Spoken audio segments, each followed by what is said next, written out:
Hey everyone, this is Adam Elenbaas from Nightlight Astrology. Happy Monday, everybody. Today we're going to take a look at all of the major astrological events for this week, August 4th through the 10th.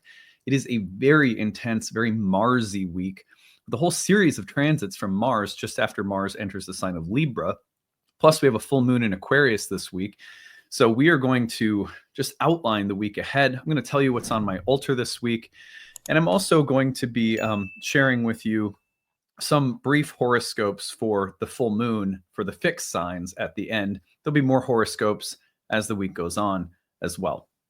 So that is our agenda for today. Before we get into it, as always, remember to like and subscribe. It's my goal within 1 year from right now to get to 100,000 subscribers on the channel. We're between 16 and 17,000 away from that right now. I think that's a good goal for us. We have an awesome audience. And for those of you who listen regularly but are not yet subscribed, please do that for us. It helps us grow tremendously. Give us that little thumbs up today, too. We appreciate it. You can find transcripts of any of these daily talks on the website, which is nightlightastrology.com. I am very, very excited because, let me just move a few things around so I can show you this, because we are also launching our first ever astrology retreat and immersive training program. So if you go over to the Nightlight website under the events page, you're going to find a new event, an in-person retreat that we're hosting in June of 2026 called The Oracle Within. It is a training in the theory and practice of divinatory astrology. This really is the foundational roots of all of our programs. If you have a background in traditional astrology, you're currently enrolled in one of our programs, or you've been through any of our programs, this is going to be an awesome new course that I think will be even more special because we're going to be able to study together in person for a whole week in Mexico. This is near Puerto Vallarta. It's going to be an awesome immersive experience. And really at Nightlight, one of the things that's constant throughout all of our programs is the theoretical background that I come from within my own lineage of teachers, which is this idea that astrology is an oracular or divinatory practice, that what we're really doing is speaking and communicating with an oracle. Just like the Tao Te Ching or the tarot, that behind the practice of astrology is a living oracular spirit. And so we're going to talk about what that means, both historically, philosophically, theoretically. And then as we go, we're also going to be sectioning out portions of our day to be really hands-on and immersive with what divinatory astrology looks like and how it stands apart from other kinds of astrology. So anyway, you can check out everything on the events page that you need to know. The event page is live, but will not go on sale until August 11th. We're waiting for Mercury to turn direct. And yeah, the payment options at the bottom are also not currently featuring, as I'm showing you this, the early bird rates will be there. They're not currently featured, but they will be. So there's an early bird rate you can use with the payment plan. And then that will be, the early bird will be in effect until about October, at which point the normal payment plan will convey. So you have a little few months to potentially book and save. Rich FAQ section. Every day in our mornings at the retreat, we're going to be studying the history and philosophy of oracular or divinatory astrology. And then in the afternoons, we're going to do a lot of hands-on work with live clients and really immersive experiential dynamics that allow us to practice and work with charts together as a group. Be a lot of yoga and meditation involved. There's a beach right there. There's going to be the possibility for some day trips to sacred sites. So really looking forward to that and hope that I'll be able to see some of you there. The spaces will be limited, and I'll be tagging on an informational video starting next week at the end of every daily piece of content for maybe a couple of weeks, so that if you have questions about what the retreat includes, it'll all be explained in that informational video, similar to the way that I tag on informational videos for our other programs. So we'll do that for a few weeks for people who want to know more about it. Anyway, so thank you for letting me introduce that today. Really excited about it. Can't wait to be in person with people. There's just nothing better than, I've been doing online trainings for years and years and years. And so the opportunity to do a training program, really substantive, deep, new content, and in person in a beautiful location is going to be awesome. All right, let's turn our attention now to the real-time clock, and let's take a look at the astrology of the week ahead. I'm going to get my clock up to speed here. So we are looking at Monday, August 4th through the 10th. And there are a number of very powerful transits taking place this week. Let's go through. I have no idea. I think there's an asteroid that's in the mix here. Vulcan. All right, I'm going to take Vulcan out. So you can see that here on Monday, August 4th, there's nothing major happening today.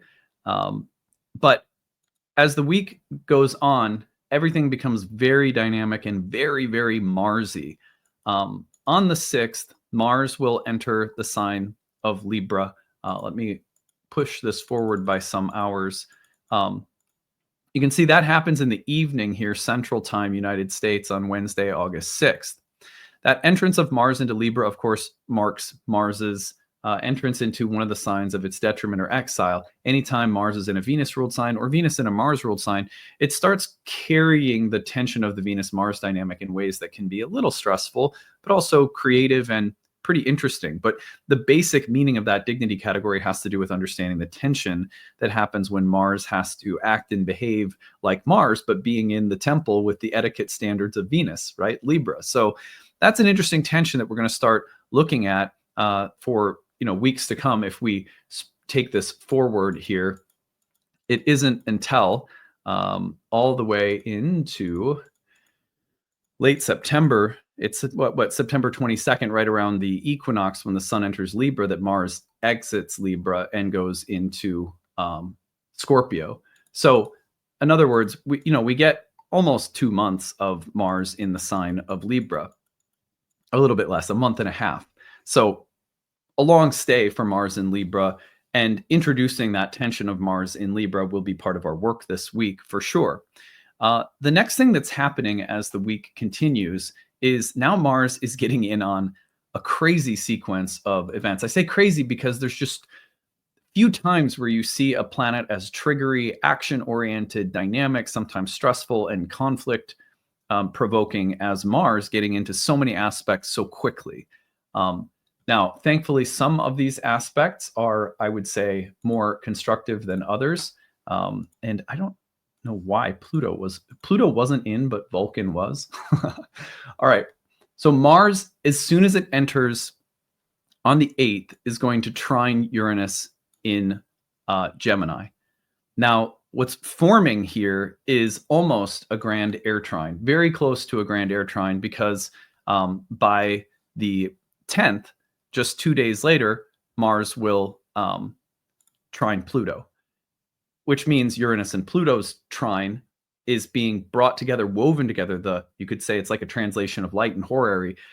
Mars is sort of weaving the Uranus-Pluto trine together through trines to both simultaneously within the period of about 2 days.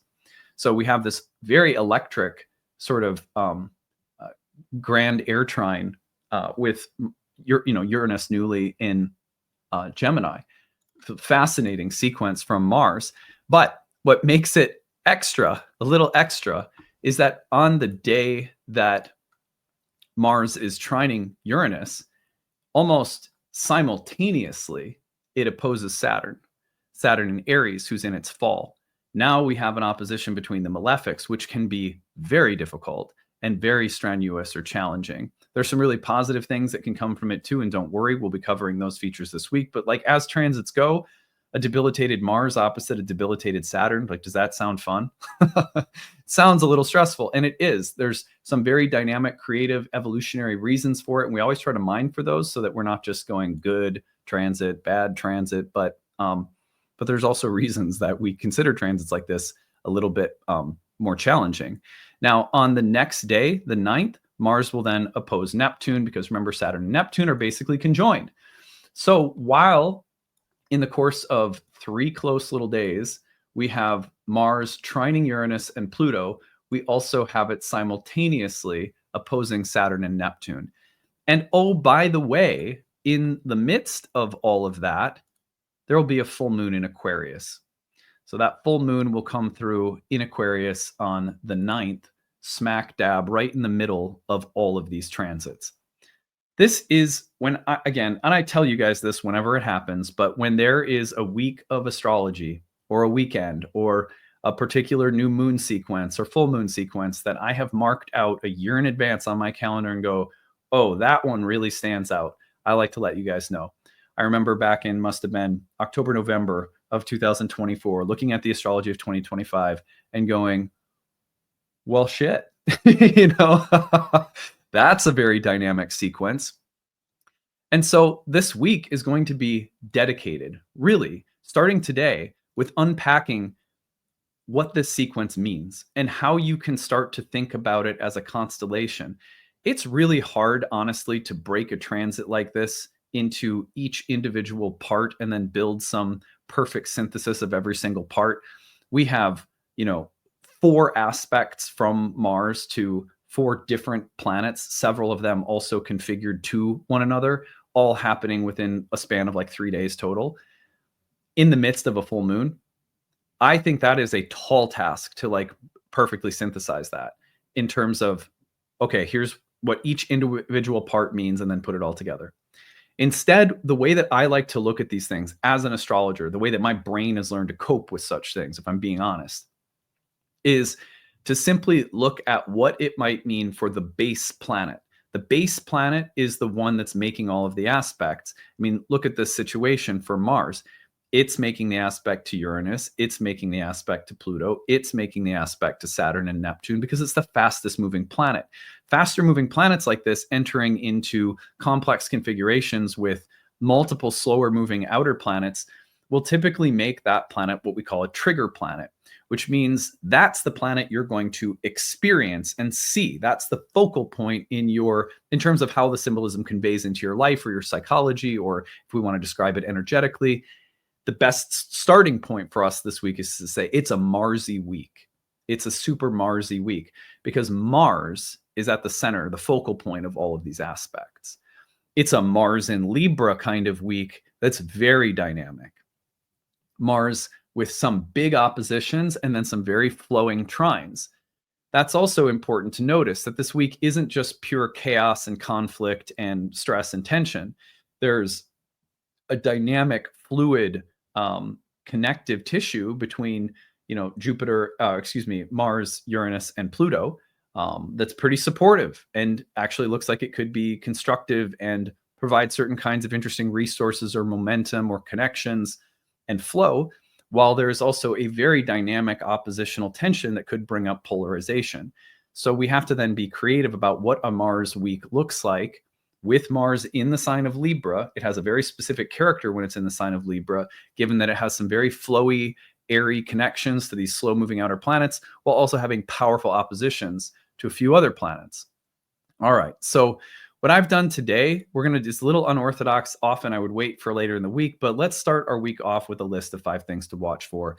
I think that's going to be best because there's so much happening this week. Let's just get out in front of it with some big themes that I think these are themes that I worked on to try to synthesize all of what I just said. Mars in Libra, Mars is the focal point, a very Marsy week with flowing air trines and a big opposition to Saturn and Neptune. So let me just configure myself here. All right, so the first on my list of things to watch for is a nice little title here, Moral Action Under Pressure.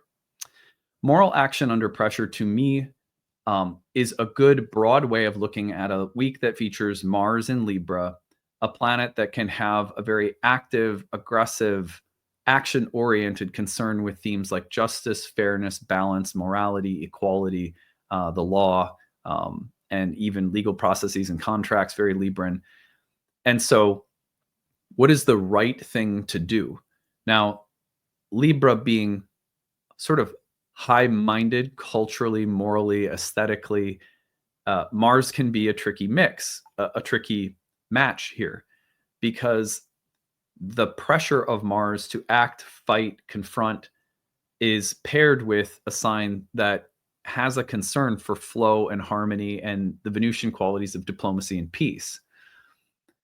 This could be a Mars in Libra that is hesitant, that would like big ideas, true, noble, virtuous plans and thoughts connecting in these air trines to win out, but there is a direct kind of conflict or confrontation that has to be handled due to the oppositions to Saturn and Neptune in Aries, Mars's sign. So I would think about this as concern with justice, fairness, morality, equality coming under the intense pressure of the opposition from Saturn and Neptune. So that's a broad way of thinking about what this week may hold. Number two would be idealism colliding with reality. Look, a big grand air trine with Mars and Libra may have very high-minded ideals, virtues, plans, ideologies, visions of, it's like this is my great plan for, you know, uh, peace and equity. This is how we can get along. I've got it all figured out. This is how everyone can win. Just look at this plan. Look at the care I've put into managing people's expectations and desires and the potential conflicts. And isn't it great? Well, it's a great idealistic plan, but it may collide with people who are unwilling to compromise even a little, you know. So something about the airy trines suggest to me idealism. Air can be very idealistic, especially Mars and Libra, where there's sometimes a very almost like righteous sense of the good, the just, the true, the beautiful. And now it's colliding with Saturn and Neptune, which is some kind of pushback that says, well, that's hoity-toity, or that's elitism, or I'm too selfish and uncompromising to go with your plan. And you're sitting there going like, why? It's so good, you know? So anyway, one way of thinking about this week, broadly speaking, would just be that airy grand trine of Mars, Uranus, and Pluto might be providing some very idealistic sense of something, where the Saturn-Neptune dynamic is pushing back with some kind of reality check or block or obstacle. Number three would be eruptions of collective emotion. A full moon in Aquarius, while all of this is going on, could lead to things like demonstrations or protests or some kind of collective outpouring of civic or social distress or diplomacy, or I think about the meaningful conversations between groups of people and their leaders that could take place, but also the potential for, you know, almost like suppressing some kind of collective presence or voice through sheer force or will, just being closed down. But I would watch for this to be a week that is very bright collectively because of the full moon in Aquarius, and because of that Aquarian tendency to relate to vaster collectives, culture, cities, nations, countries, ethnic, racial, religious groups, institutions. I wouldn't be surprised to see that the idealism colliding with reality, or moral action under pressure, or tensions and conflicts that are ethical and diplomatic and may involve things like negotiating peace or resisting peace and going to war, that those kinds of things may mirror collectively. It wouldn't be surprising for us to feel personally impacted by things happening in the collective that we have some tie of concern to, although maybe we're a bit more of a spectator. I think it probably depends on where things are located in our charts. Number four would be redemptive conflicts and power purging. I think there's something about the opposition could be very positive. There are certain kinds of core conflicts, having to look in the mirror, having to deal with something, not being able to avoid something, getting down to a bottom line, confrontation with shadow, confrontation with corruption, and the ability for certain kinds of conflicts to be redemptive and healing, or for unhealthy forms of power or abuses of power or ego or will, strategies or approaches that need to be refined, softened, become broader and more open somehow, that some kind of conflict could reshape the design or the strategy to be more flowing and harmonious. I could see this week being about certain kinds of clashes of will or power or authority that allow for a kind of larger paradigmatic change to occur. And that might be a very good thing for us personally. I know that sometimes when my ego feels most, I don't know, afflicted or like provoked or something, that often with a little bit of time and a little bit of perspective, a paradigm will shift because of that confrontation, even if the confrontation was with I don't know, a troll on social media saying really crappy things that really hurt and got me upset. But maybe through that confrontation, there was something healing or insightful about it. And two things can be true. That doesn't mean that your enemies or your persecutors are your saviors. I never think it's quite that simple, right? But sometimes the people that, I don't know, provoke us or afflict us, that we could put into a bin called enemy or jerk, that sometimes they can remain in that bin as people we may not have a relationship with, or that we can say, yeah, that they hurt us, they were rude or mean or unkind or selfish, and yet we are able to extract something of value from the experience. So watch for that this week. Number 5 would be strategic relational realignments.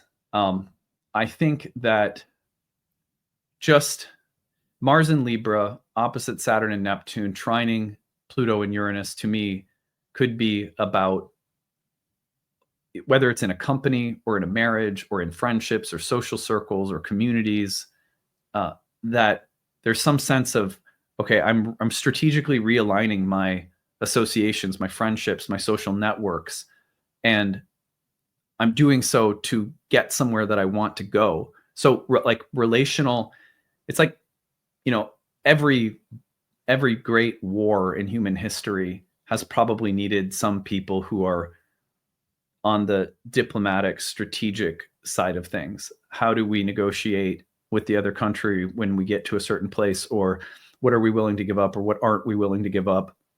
Or what is our approach even in battle? How does the design of the war plan look? I don't love war, but conflict is a part of life, to use war as a kind of metaphor. And sometimes we recognize, oh, you know what, if I want less conflict in my life, I need to strategically realign certain parts of my life and social networks and dynamics.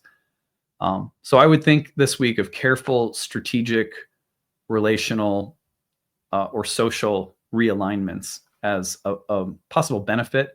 Or and also there's potentially a very cold, calculated side to Mars and Libra that is trying to manipulate things through a social calculus to just simply get what it wants. So I'd be aware of that shadow as well. All right. On that note, there are 5 films. I've been having fun with this lately and really trying to find movies that, first and foremost, that I have watched and enjoyed, and that I think resonate with some of the themes. So for me, the first one on my list this week that could match the energies of this week, might be fun to rewatch this at some point this week and kind of reflect on it from that archetypal perspective. Any of the Batman movies, to me, where there's a social justice component, there's law and order and peacekeeping and protecting, but there's also a vigilante quality. I think that The Dark Knight, as a kind of seeker of justice, but also a vigilante, is a very interesting theme or tension that could come up this week, where questions about the right way to get something done, you know, it's like, well, it's the moral thing, yeah, but the way you did it, you know, was a little, what was you took the matter into your own hands, or you took the law into your own hands. I think themes, Batman's a good character that carries that tension. Another movie that I remember, I watched this when I was in graduate school. I'll never forget, because I used to go to movie theaters by myself. Always was one of my, all throughout my 20s, I loved, just at the end of the week, you know, I may just sometimes didn't want to be social. I would just go take in a movie by myself. And I loved it. It was a great hobby of mine. Should get back to that at some point. It's kind of weird, I guess, but anyway, I remember going and seeing Michael Clayton with George Clooney as the lead actor, I believe. But anyway, one of the features of that movie that I liked, that I thought is first of all, is very, what do I want to call it? It's very Mars and Libra, and all of the action of Mars and Libra this week reminds me of that film, because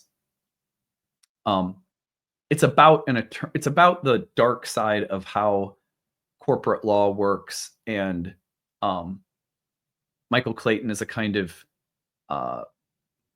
he's a strategist for managing things that are taking place sort of behind closed doors or in the shadows of the legal system and with corporate law. And it's dark and interesting. He's kind of like the lawyer version of Batman. And interestingly, I think he actually played Batman in one of the movies. But anyway, okay, so that's the fascinating, very Mars and Libra like movie to contemplate. Michael Clayton, if you never saw that one. Another one that came to my mind was Zero Dark 30. This one is a really good one because everything about that movie is about this perfectly executed plan that has a diplomatic side, a tactical side, a war-based side, a social image and appearance-based side, an actual killing of someone. And it's like this carefully curated social political battlefield organization. To me, if you're just looking for something that's, I guess it's kind of a war movie, you know, and it's a kind of just an action movie in a way. And I certainly don't glorify events, you know, like these, but historically and in terms of an archetype to unpack, I think this movie does a pretty good job. The other one that I love, and I recently rewatched just a couple of years ago during COVID, I watched a ton of movies. I'm probably like all of you, you watched a ton of movies during COVID. I rewatched The Fugitive with Harrison Ford. So in this movie, he plays a man who's framed for the death of his wife. In the whole movie, and I think Tommy Lee Jones plays the cop opposite him that's chasing him.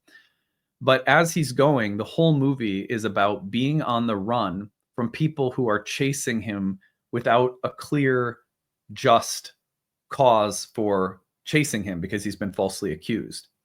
So there's this conflict with having to go outside of the law because the law has something wrong, and you have to go outside of it and evade it and escape it and run from it until you can flip the law on its head and demonstrate your innocence.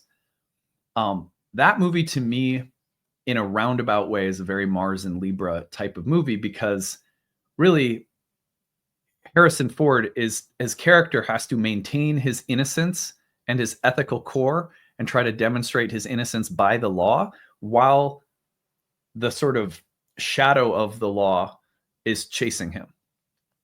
And it's interesting how him and Tommy Lee Jones opposite one another.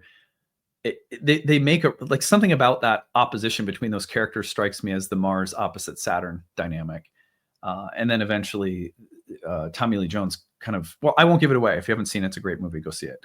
Anyway, the last one on my list, another one that I went to in my 20s on my own, was Erin Brockovich. And it's a lot like Michael Clayton, actually, but in a different way. It's about corporate law, and it's about confronting a collective institutional demon, right? And Erin Brockovich is this hero who has to advocate for justice and has to go up against corporations,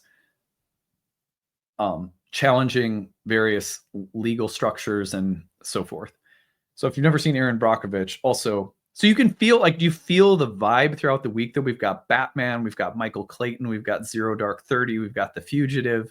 You can feel the conflict between the law and the shadows of the law, institutions and the institutional shadows, vigilantes and people who are meant to keep the peace but might actually be the bad guys. Like those dynamics are so, to me, vivid this week. And there's something I really, by the way, like one of the reasons I've been enjoying doing this with films is it gives me a chance to convey something at the heart of the week of astrology or at a transit that sometimes is better conveyed by just pointing to a piece of art or pointing to a story than it is to just break down like the philosophical or the psychological tensions, which are important. But I think this really, for me, maybe it's as soon as Uranus went into Gemini, I've just been realizing that this is at least scratching an itch for me, because this is more of the way that I actually think about archetypes, the way I'm presenting it.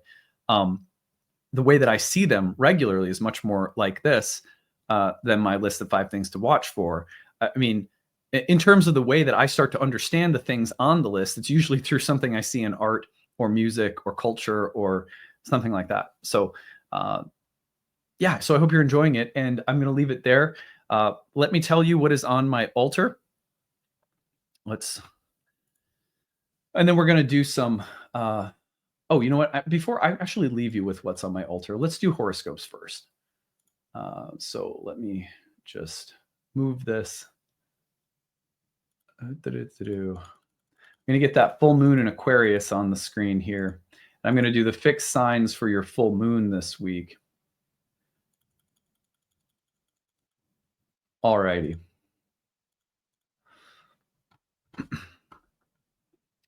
So here we go. So we're going to do the fixed signs rising and give you horoscopes for the full moon in Aquarius. Remember that full moon in Aquarius is coming through on August 9th. So that's Saturday at the end of this week. We will have some horoscopic content for everybody later in the week. I just like to do the angular houses for transits at the start of the week. That would be the fixed signs this week. So if you're a fixed sun or rising sign, Taurus places the full moon in Aquarius in your 10th house. Very public, social, civic, professional, vocational, very visible place. Full moon taking place there for you this week is a big week for your career and maybe things that are coming to fruition there that have some history behind them. So watch for that dynamism in the career house. If you're a Leo, this is taking place in your 7th house, which is the place of love, relationships, pleasure, intimacy, sexuality, and other kinds of social contracts or social and interpersonal dynamics. Really seeing the full moon bringing the fruit onto the tree karmically in that area of life for Leos. Going forward to Scorpios, you've got it in your 4th house, so home, family, roots, the living environment, parental or ancestral karma, or the interior or private space, what's going on deep within you. And there's some, obviously, some history here that's coming to the surface right now with the full moon in that house. And then finally, we go to Aquarians. You've got it in your 1st house. So it's very personal. It's about what's manifesting in your body, your mind, your psychology, what useful information is coming to light with respect to your ongoing process of self-discovery, learning about yourself, becoming yourself, honoring or acknowledging different parts of yourself, those that need to go, those that need to stay or be developed further, as well as things like health, even something as simple as image, appearance, and style. It's a very personal place for the full moon. So see what's coming to light there for you as Aquarians. All right. Now, on that note, let me show you what's on my altar for the week. I have an interesting thing on my altar this week, and I hope that you'll, like always, just find this to be creatively inspiring for yourself and however you choose to interact with your altar practice. If you have one, if you don't, no big deal. Maybe you'll have one someday. So let me, oops, let's get it over there. Turn this a little bit more. So you can see at the bottom of the altar in front of Krishna and Radha, you can see that there's a little turtle. My grandmother was someone who collected turtles and had them around her house, little statues, and my mother as well. Mercury has been retrograde in the 4th house of home and family, and my grandmother's been on my mind a lot lately. This is my mom's mom. And so this turtle being a powerful image for both my mother and grandmother. My mom collects turtle statues. My grandmother had them all over her house. I just put a little statue of a turtle. This turtle was gifted to me by my sister for my birthday from her kids. They picked it out at a little metaphysical bookshop. It's like a little jade turtle. And I decided to put it on the altar this week to simply bring to my mind thankfulness and gratitude for the role that my grandmother and my mother have played in my life. So it's that simple for me. Every week there's a little something different that I choose to put on my altar to bridge a meaningful gap or make a meaningful connection or just keep something in devotional remembrance for the week. So that's what I'm doing this week, but you could use anything. Literally anything you put on your altar is just fine. Some people will have a minimalist altar. They'll have very few things. I'm kind of more of a pack the altar out with all of these things that mean a lot to me, that have played a big role in my life. But sometimes I pare my altar down and it's simpler. It can change. There's no right or wrong way to have an altar practice as long as it's something that you keep and care for and connects you to God, in my opinion, or the divine, however you like to say it. But it's also important to have a feel for what works for you, and anything you choose to offer or place on your altar week by week, day by day. They've got candles every day for the most part on my altar, sometimes incense. For me, astrology remains something sacred that can connect me to meaningful reflection so that life becomes like a moving prayer, moving poetry. It becomes musical. Life is teeming with meaning, not just one meaning, but meaning everywhere. There's an embarrassment of riches. There's so much meaning. I stay in awareness of that, not just sleepwalking through my day-to-day life, caught up in routines when I have an altar practice. And it helps me make sure that astrology doesn't become a day-to-day routine because I do it day-to-day, so it could be. Anyway, on that note, I hope you find this useful as always, and lots more fun content to come this week, unpacking a very dynamic week for Mars. I look forward to it. We'll see you again tomorrow. Bye.